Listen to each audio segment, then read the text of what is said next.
Fala, meus compadres, tudo no jeito? Hoje nós vamos dar uma olhada nas principais raças de bovino leiteiro no Brasil, algumas características e alguns cruzamentos. Se inscreve e dá like se quiser. Eu quero é que você assista até o final e aprenda. Então bora lá! Fala, meus compadres, então vamos começar aqui sobre os bovinos leiteiros com a taxonomia. São animais aí do reino animal, filo Chordata, o classe Mammalia, ordem Artiodactyla e a família bem especial Bovidae. Dentro dessa família aí a gente vai poder falar de todos os tamanhos aí quase dos ruminantes que nós conhecemos, né? Os pequenos ruminantes, antílopes. Depois vem uma subfamília dos bovine, e aí a gente vai tratar apenas desses animais de porte maior, bisão, búfalo e as raças bovinas em si. O gênero do gado que a gente conhece aqui é o gênero Bos e a espécie Taurus. Vou tentar falar um pouco das duas ramificações que elas vão ter para essas especificações leiteiras, mas antes vamos falar um pouco de quem foi um ancestral aí, né? Nós temos esse auroch, que aí a gente é denominado pela espécie do Bos taurus primogênios. Ele vive lá na Ásia, na Europa, no norte da África ali, até que teve uma separação entre as raças e dividiu aí para nós o Bos taurus na subespécie Taurus, Bos taurus taurus, e o Bos taurus na subespécie Indicus, Bos taurus. Então, beleza. Por que eu fiz esse desenho aqui desses testículos? É porque essa subespécie ela vai ter uma grande precocidade sexual aí em relação aos outros aqui que nós vamos explicar mais adiante, e também vai ter uma grande propensão à deposição de gordura, vai nos apresentar aí uma carne com marmoreio, mas hoje principalmente eu quero falar da produção leiteira delas, né? Eu dividi aqui entre algumas raças pequenas, médias e grandes, e a pequena aí é a nossa famosa Jersey, né? Quem não tiver a imagem dela muito bem, eu vou tentar descrever um pouco. Ela é uma vaca castanha, todo o corpo dela vai estar com essa pelagem mais castanha, indo para um marrom profundo ali, um negócio bem misturado. O chifrezinho dela vai ser um negócio bem pontiagudo, dá medo. E é mais ainda bem que a maioria das Jerseys que a gente for encontrar por aí vão tá murchas. E ela, assim, nos impressiona por ser uma vaca pequena e mesmo assim ser uma grande produtora de leite, né? Ela vai dar aí 10 vezes o seu próprio peso em leite por lactação. E aí ela vai ter um peso de mais ou menos 0,4, 0,5 toneladas, aí seus 500 quilos. E no final da lactação nós vamos ter então aí por volta de 5 toneladas de quilos pelo ano de lactação. E essa base aqui de produção de leite em relação ao peso da vaca em si vai se repetir agora para mais ou menos para as outras espécies que nós vamos ver. Então, nas espécies de porte médio, eu trouxe aqui a Ayrshire e a Guernsey. Tenho que já dizer desde o princípio que elas são bem parecidas, então vou tentar diferenciá-las um pouco. A Ayrshire, ela vai ter tons castanhos, um castanho mais escuro. Se você tiver uma holandesa na sua cabeça, ela é uma holandesa pintada de vermelho, basicamente.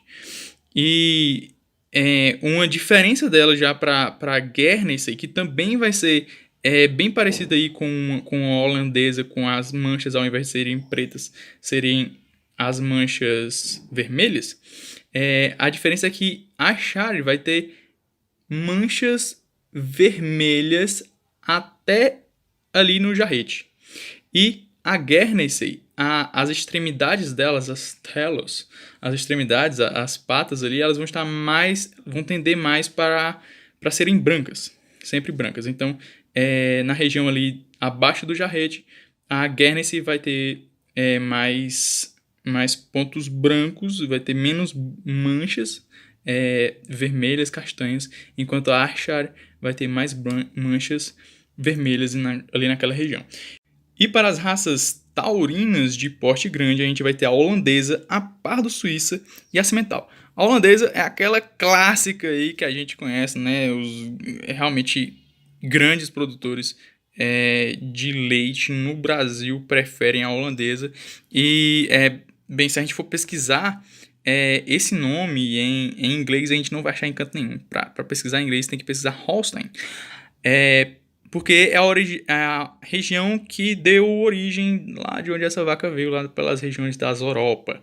E assim também as outras denominações do gado, geralmente faz referência à região de origem deles, onde eles ali foram selecionados, né? E então a holandesa é essa vaca aí clássica, branca, pintada em partes de preta, né? E a pardo-suíça vai ter aí uma pigmentação realmente parda, digamos assim, e ela vai ser toda pigmentada, assim como a Jersey vai ser toda pigmentada assim de castanho, a pardo-suíça vai ter uma pigmentação mais voltada para o cinza. E a cimental, a gente vai ter uma característica dela interessante que eles sempre tendem a falar sobre ela, que vai ter um pelo curto e ela vai ser mais vermelha.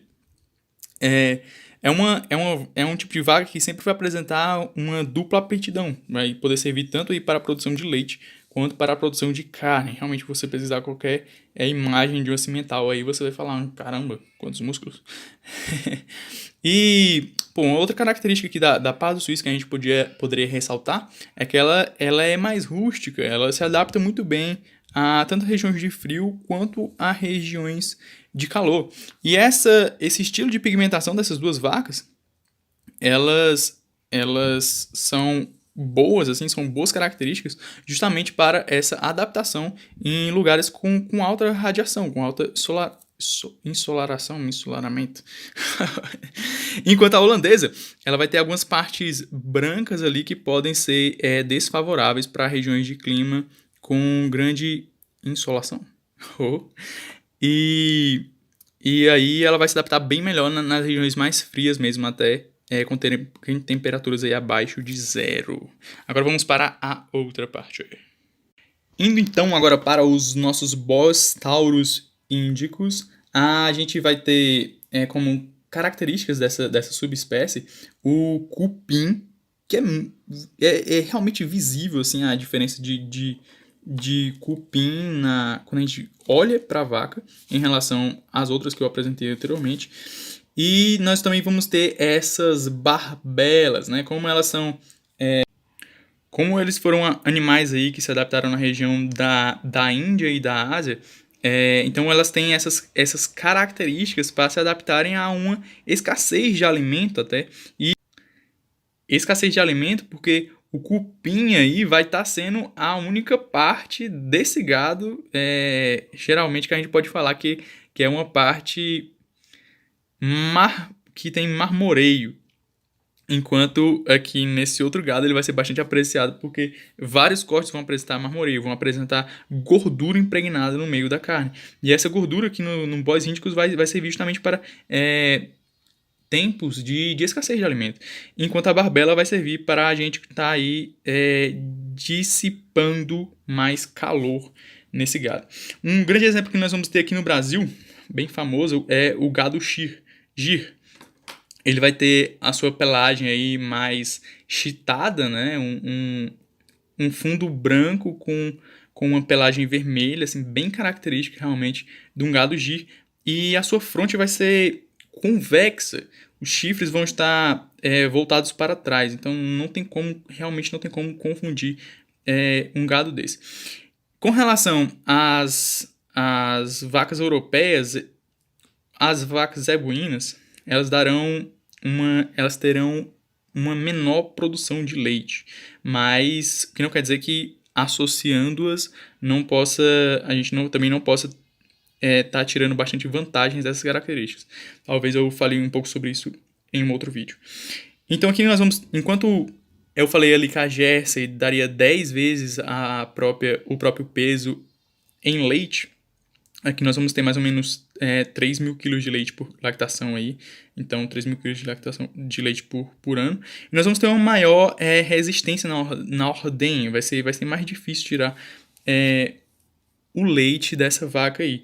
E também nós vamos precisar usar um método aí de bezerro ao pé, né? Vamos precisar do bezerro ali do lado da vaca para ela realmente liberar a ocitocina e apojar esse leite. Enquanto um outro exemplo aqui do gado zebuíno que nós vamos ter no Brasil, nós temos o Guzerá, que é um gado mais cinza, meio que um cinza claro, variando para cinza escuro. A sua cabeça e os membros posteriores vão estar nessa coloração, e ali mais no centro do corpo vai estar um negócio mais branco mesmo. Os chifres dele vão ser chifres bem característicos, bem largos, assim, um negócio pra cima mesmo. Chifre não, né? Tem que falar com classe. Então, nós vamos falar aí de cornos. Eu explico isso muito bem lá no meu Instagram. E aí, um outro gado que a gente vai ter muito adaptado pro Brasil é o gado Sindhi, que vem trazer aí também uma dupla aptidão, né? Tanto para carne quanto para leite. E a coloração do Sindhi ela é mais avermelhada, e os chifres do gado Sindhi são uns chifres mais modestos, assim, a gente consegue ver e também não vai ficar tremendo de medo de um chifre como do gado Guzerá. Então, meus queridos, esse foi aí o nosso mapa mental de hoje aqui com Paty Marcos. Essa é a nossa Vet Sabença. E aí, gostaram? Qualquer dúvida é só ir lá na nossa caixinha de perguntas no Instagram. Agora, o pensamento do dia. O desejo de saber define a nossa inteligência como potência vital.